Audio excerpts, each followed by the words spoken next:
Il mio viaggio in Perù inizia nella capitale, Lima, una delle città più popolose ed estese dell'America Latina.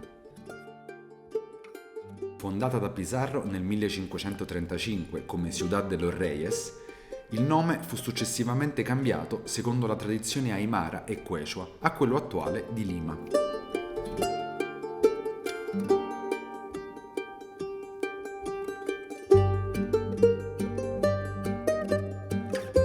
Lima è una delle poche città a sorgere sulla costa, nata principalmente per favorire il commercio e i collegamenti con il vecchio continente.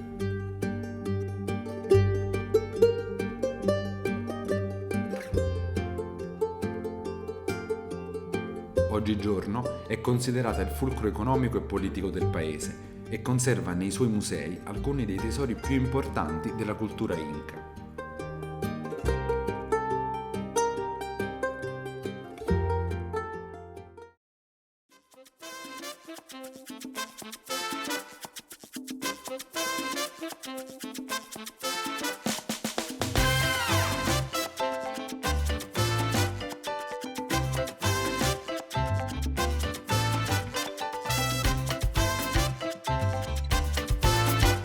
Scendendo a sud lungo la costa, incontriamo prima la riserva naturale di Paracas, dove si possono osservare le dune del deserto giungere fino all'Oceano Pacifico.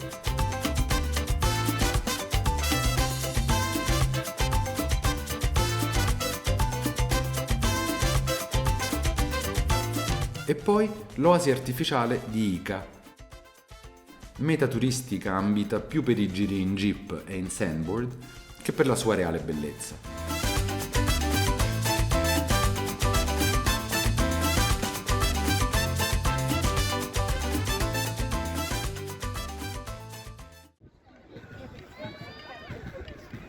Salendo le Ande, arriviamo finalmente a Cusco, l'antica capitale. La città, che sorge al centro della cordigliera a un'altitudine di circa 3400 metri, all'arrivo dei conquistadores spagnoli era la più importante città dell'impero Inca.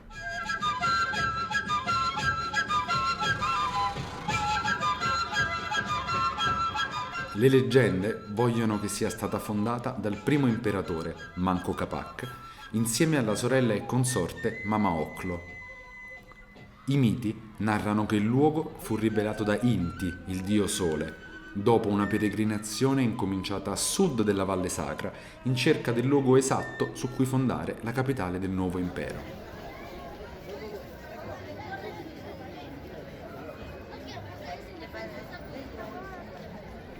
Oggigiorno c'è un forte movimento di recupero e di salvaguardia delle tradizioni, che si esplicita appieno in tutte le feste celebrative incaiche, che ancora oggi fanno parte degli usi e dei costumi dei popoli andini.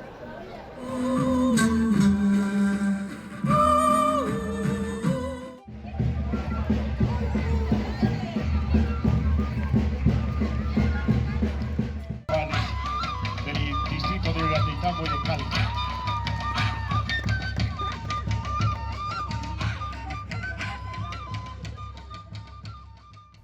Tutta l'aria intorno a Cusco è di una bellezza e ricchezza sorprendenti. La prima tappa è la montagna di Vinicunca, a sud-est della città, che si raggiunge dopo un trekking di diverse ore e di non poche soste, per arrivare fino ai 5200 metri della vetta. I colori variegati sono dovuti ai diversi minerali che nel corso di milioni di anni si sono depositati e sovrapposti, dandole così il meritato soprannome di Rainbow Mountain.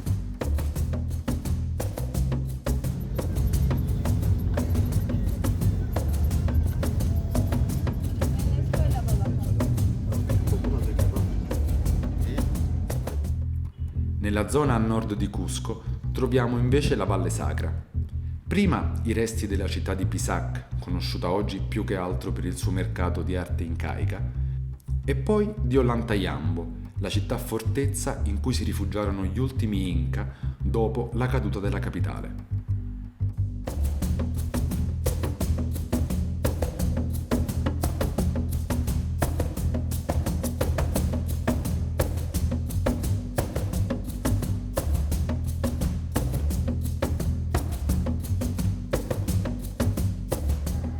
L'ultima tappa del nostro viaggio è Machu Picchu. Per raggiungerla da Cusco ci sono due possibilità. Un treno che porta fino alla cittadina di Aguas Calientes, da cui un bus sale fino all'ingresso della zona archeologica, oppure vado oggi, arrivo a una stazione idroelettrica a 2 ore e mezza a piedi a Machu Picchu, poi cammino seguendo i rail tracks fino ad arrivare là.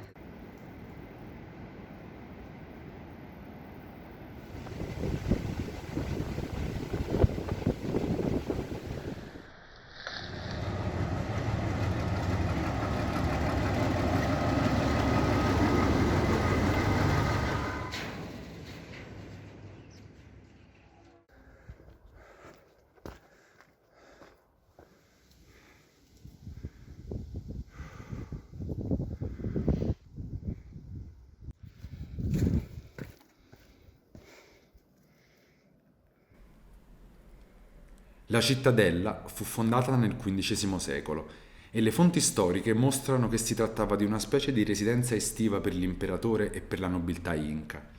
Sicuramente un gioiello in termini di architettura e di ingegneria, con le sue mura costruite a secco e un sistema idraulico estremamente all'avanguardia.